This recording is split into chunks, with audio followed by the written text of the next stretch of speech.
د ملا یعقوب مجاهد تازه وینا زړونه وګټل. د افغان نیوز قدرمنو لیدونکو ستړي مشئ، وخت مو بخیر. پر جزئیات هم دلته راسره وګورئ.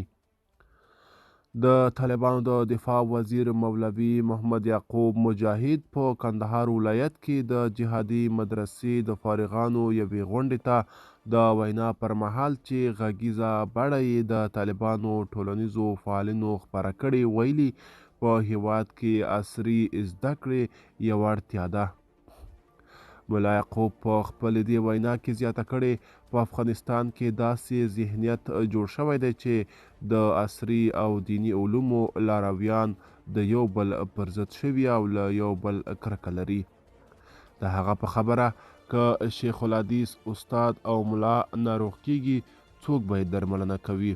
د مدرسې طالب خو یې نشي کولی. که د چورلکې جوړېدو ته اړتیا پیښیږي، څوک به یې جوړوي؟ د مدرسې طالب خو یې نشي کولی. که سړک رغیږي، برېښنا تولیدیږي او کان کیندنې کیږي، یو انجینر ته اړتیا ده. دغه طالب چارواکي هم دا شان راز ټینګار کړی چې په افغانستان کې هر قشر اړتیا ده چې نړۍ ته باید داسې انځور وړاندې شي چې په هیواد کې برابر کس کولی شي ډاکټر او انجینر هم شي.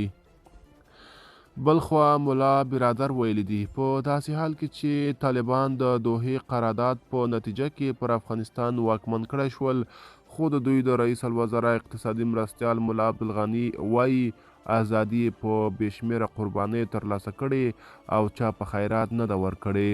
نوموړي خپلو تازه جنګیالیو ته په خطاب کې ویلي، موږ ټول ستاسو ترڅنګ ولاړ یو او ژمن یو چې یوه معجزه منظمه او پرمختللې اسلامي اردو به جوړوو.